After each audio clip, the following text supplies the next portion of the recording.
Hello everyone. Water leakage problem చాలామందికి ఉందని తెలుసు. ఎందుకంటే ఫస్ట్ వీడియోలో చాలామంది కామెంట్ చేశారు. ఇంకా సెట్టింగ్స్ మార్చినా వాటర్ లీకేజ్ అయితే అవుతుందని. సో అయితే నేను వేరే అతన్ని కనుక్కుంటే అతను చెప్పారు ప్రాబ్లమ్ ఏంటంటే, మనం వాటర్ లీకేజ్ అవ్వకుండా ఉండాలంటే ఫస్ట్ తీసుకోవాల్సిన జాగ్రత్తలంటే స్టార్టింగ్ ఎప్పుడు వాటర్ పోయకూడదు. ఇప్పుడైతే మనం ఐరన్ బాక్స్ చూస్తున్నాం కదా, సిల్క్ అండ్ మ్యాక్స్ మినిమమ్ ఉంటుంది కదా. సో మన సిల్క్‌లో ఎప్పుడు అయితే స్ట్రీమింగ్ అయితే రాదు. స్ట్రీమింగ్ చేయకూడదు కూడా. నార్మల్‌గా వాటర్ ఏయకుండా అయితే మనం ఐరనింగ్ చేసుకోవచ్చు సిల్క్‌లో. ఐరన్‌లో స్ట్రీమింగ్ కావాలి అంటే మాత్రం సిల్క్ అయితే అసలు పనిచేయదంట. సో మీరు మ్యాక్స్‌లో పెట్టేసుకోండి.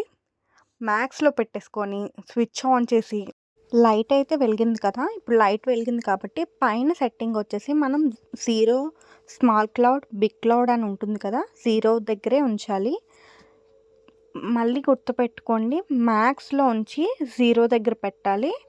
అండ్ ఈ లైట్ వెలిగాక ఆరిపోయిన తర్వాత ఒక 2 మినిట్స్‌లో లైట్ అయితే హీట్ అయ్యాక ఆరిపోతుంది. ఆరిపోయిన తర్వాత మాత్రమే వాటర్ అనేది వేసుకోవాలి. వాటర్ వేసిన తర్వాత ఇప్పుడు 0, స్మాల్ క్లౌడ్, బిగ్ క్లౌడ్ ఉంది కదా, ఫుల్‌గా టర్న్ ఆన్ చేసేయాలి బిగ్ క్లౌడ్ వైపు. ఇప్పుడు ట్రై చేయండి. వాటర్ అయితే చిన్నది కూడా లీకేజ్ అవ్వదు. ట్రస్ట్ మీ, నాకైతే వర్కౌట్ అయింది. మీకు కూడా వర్కౌట్ అవుద్దంట. ఇది ఫిలిప్స్‌లోనే బెస్ట్ ఐరన్ బాక్స్ అంట ఇది. నాకు ఆయన చెప్పారు. ఒకసారి మీరు కూడా ట్రై చేసి ఫుల్‌గా టర్న్ చేసేసేయండి. ఇప్పుడు స్ట్రీమింగ్ అయితే వస్తది. 1 డ్రాప్ కూడా రాదు వాటరు.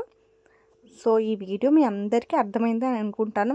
ఒకవేళ ఈ వీడియో చూసి మీకు ఈ ప్రాబ్లమ్ గాని క్లియర్ అయితే జస్ట్ వర్క్ అయిందని ఒక మెసేజ్ చేయండి చాలు. And thank you everyone.